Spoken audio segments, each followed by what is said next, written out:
Part 4. You will hear part of a lecture in a business class talking about a global petrol company, Telsa's expansion and its future development. First, you have some time to look at questions 31 to 40.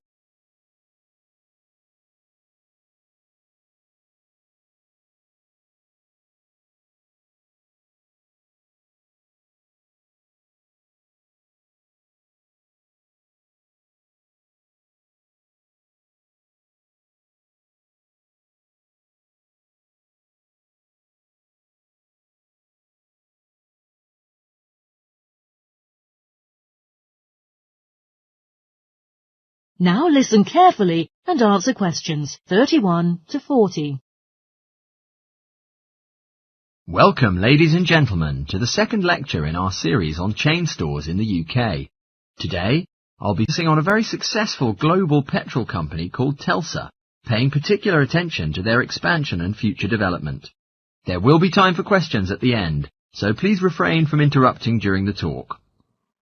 When it was founded, the company was a family-run organisation with only one shop open in a small town in southern England. The family was able to compete with other local companies by offering special discounts for returning customers, which resulted in a massive expansion of their client base. This strategy was so successful that they were able to open petrol stations across the country, subsequently increasing their market share in England. Within a decade, Telsa was running establishments throughout the UK, including Wales and Scotland. By comparing the sales income from all of their stores, they were able to collect data that highlighted which areas were the most profitable stations in the south of Scotland. They discovered that by closing the less useful stations in the south of Scotland, they could increase income from their other more profitable stations. This example demonstrates the importance of continually monitoring and maintaining a clear view of the finances of the company. Once the expertise required to run the company had exceeded the abilities of the family, they needed to hire professional consultants. After assessing the company's financial statements, the consultants advised that Telsa close the head office of the convenience stores in Oxford. They deemed the head office unnecessary and identified it as a financial drain on the company, as the premises were expensive to run and generated no income. To avoid firing any employees, they transferred over 200 staff to other offices and retrained them to carry out their new roles. Now that Telsa had conquered the petrol market in the UK, they were able to branch out into other niche areas that offered prospects for profits. They realised that they could establish a new environmentally friendly brand image by selling fresh food in their convenience stores that had been grown by local farmers. This strategy would not only broaden the scope of the company, but also help to strengthen its relationships with local communities. Every year, Telsa holds a meeting in London, where all of the consultants and managers meet to discuss plans for development and improvement.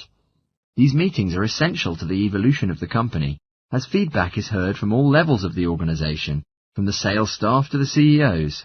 They did this by assigning every manager the task of holding staff discussions, at which ideas and concerns would be passed on for evaluation at the meeting. Telsa decided to accommodate the individuality of each of their stores, instead of forcing them to conform to one overriding company identity. They realised that by increasing the flexibility of the profit-making strategies of each of the retail stores, they subsequently became more commercially successful. The level of staff satisfaction also doubled as a result. Individuals felt they were not being constrained to one way of thinking. To avoid misunderstandings and mistakes, any future changes were introduced in stages to familiarise the staff with the new regulations.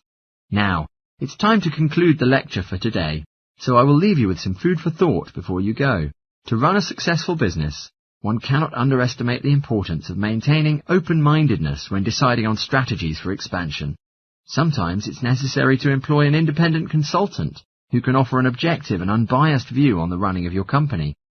Emotion will only ever cloud your ability to make business-related decisions. Research suitable case studies and look at how department stores, for example, were able to alter their organisational structure while minimising costs and staff redundancies. Precedents are an essential resource when it comes to making decisions for your own business, so don't undervalue them. Well, that wraps up our lecture for today. If there are any questions,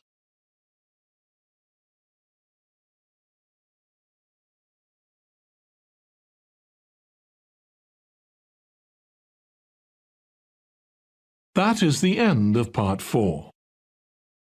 You now have 1 minute to check your answers to part 4. That is the end of the listening test.